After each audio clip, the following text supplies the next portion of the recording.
પાટણ શહેરમાં રવિવારે ઉત્તર ગુજરાત ક્ષત્રિય સમાજ દ્વારા બનાસકાંઠાના સાંસદ ગેનીબેન ઠાકોરનું સન્માન સમારોહનું આયોજન કરવામાં આવ્યું હતું, જેમાં પ્રદેશ પ્રભારીથી લઈ પ્રદેશ પ્રમુખ સહિતના કોંગ્રેસના નેતાઓની ઉપસ્થિતિમાં ભવ્ય સન્માન સમારોહ યોજાયો હતો। સંમેલનમાં પ્રદેશના નેતાઓ દ્વારા સંબોધન દરમિયાન મુખ્યત્વે ઓબીસી સમાજને મળેલ 27% અનામતમાં વધુ જ્ઞાતિઓનો સમાવેશ થયો હોય, જ્ઞાતિ આધારિત ગણતરી કરી અનામત પ્રમાણે બજેટમાં વધારો કરવામાં આવે તેવી માંગ કરી હતી। સાથે રાજ્યમાં દાહોદમાં બનેલી 6 વર્ષની દીકરી સાથેની નિર્મમ હત્યાની ઘટના મામલે ભાજપ પર પ્રહાર કરી ચાપખા માર્યા હતા। ગેનીબેને પાટીદાર, મોદી, રબારી, રાજપૂત વિવિધ સમાજ દ્વારા સન્માન કરવામાં આવ્યું હતું। ચંદનજી ઠાકોર અને બેચરજી ઠાકોર દ્વારા મામેરા સ્વરૂપે 11 લાખ રૂપિયા તેમજ રઘુભાઈ દેસાઈ દ્વારા 1 લાખ રૂપિયા આપ્યા હતા। ગેનીબેન દ્વારા બંનેનો સ્વીકાર કરી આ 12 લાખ રૂપિયા પાટણમાં બની રહેલ ઠાકોર સમાજની દીકરીઓને શૈક્ષણિક સંકુલમાં અર્પણ કરી પોતાના સાંસદની ગ્રાન્ટમાંથી 5 લાખ રૂપિયા આપવાની જાહેરાત કરી હતી। શક્તિસિંહ ગોહિલે 5 લાખ રૂપિયા ગ્રાન્ટ આપવાની જાહેરાત કરી હતી। આ સંમેલનમાં ક્ષત્રિય સમાજના સંત દોલતરામ મહારાજ, ટોટાણાના પરમ પૂજ્ય દાસબાપુ, કોંગ્રેસ પ્રદેશ પ્રભારી મુકુલ વાસનિક, પ્રદેશ પ્રમુખ શક્તિસિંહ ગોહિલ, ભરતસિંહ ચાવડા સહિત ઉત્તર ગુજરાતમાંથી કોંગ્રેસના હોદ્દેદારો, આગેવાનો અને મોટી સંખ્યામાં ક્ષત્રિય સમાજના લોકો ઉપસ્થિત રહ્યા હતા। પાટણમાં સંમેલનમાં સાંસદ ગેનીબેન ઠાકોર દ્વારા દીકરીઓની સુરક્ષાનો મુદ્દો ઉઠાવી લવ મેરેજમાં માતા પિતાની સંમતિની જરૂરિયાત બાદ હવે રાજ્યમાં સંતાનોની માતાને અસામાજિક તત્વો લોભ લાલચ આપી લઈ જઈ મૈત્રી કરારના કાયદાનો ઉપયોગ કરી સાથે રાખતા અનેક પરિવારો વેરવિખેર થઈ રહ્યા હોય આવો કાયદો રદ કરવામાં આવે તેવી માંગ કરી હતી। સાથે દાહોદમાં બનેલી 6 વર્ષની દીકરીની હત્યાની ઘટના મામલે ભાજપ પર પ્રહાર કરતા જણાવ્યું કે તેલંગાણા કે કોંગ્રેસ શાસિત પ્રદેશોમાં જો આવી કોઈ દુષ્કર્મના બનાવ બને તો તે કોંગ્રેસના કાર્યકરો રસ્તા પર ઉતરીને રેલીઓ કાઢે છે, પરંતુ ગુજરાતમાં આવી ઘટના બની હોય જેમાં ભાજપની વિચારધારાવાળા સંકળાયેલા હોય એટલે એક પણ કાર્યકર કે પ્રવક્તા બહાર આવ્યો નથી।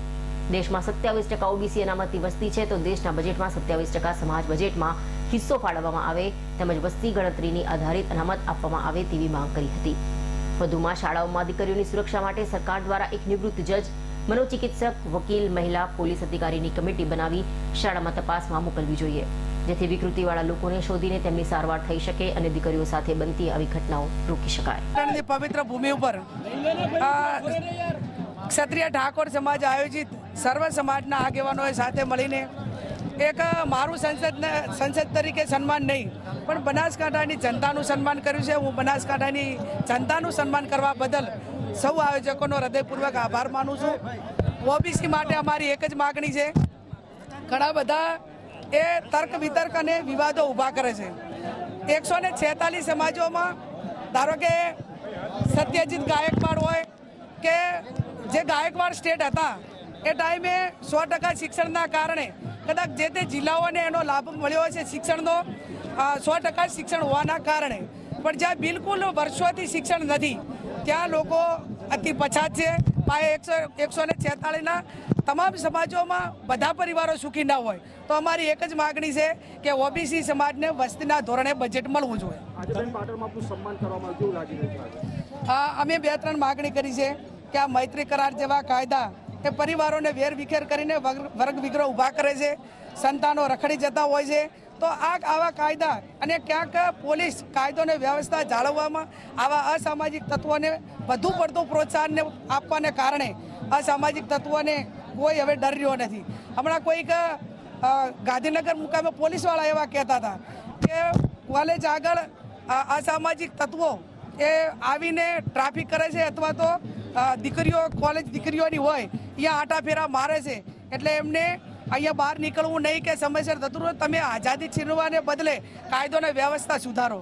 એટલે સમગ્ર ગુજરાતની અંદર કાયદોને વ્યવસ્થા કથળ્યું છે, ત્યારે મારી એક જ માગણી છે કે કાયદોને વ્યવસ્થા સુધરે, બેન દીકરીઓની સલામતી માટે સરકાર આગળ આવે અને દીકરીઓને ભણવા માટેના શૈક્ષણિક સંકુલ એ અલગથી બનાવવામાં આવે।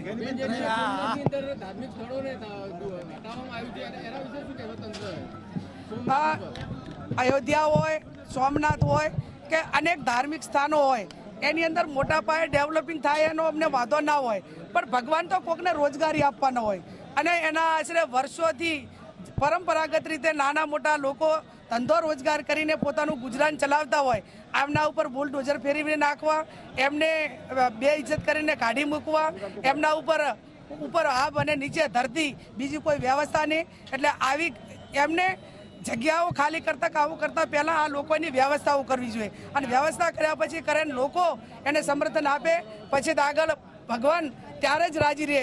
અને આ રીતે તમે ગરીબોના દિલ દુભાવીને કે ગરીબોની લાગણીને ઠેસ પહોંચાડીને ક્યારે ભગવાન કોઈ દાડો કોઈના ઉપર રાજી ના હોય.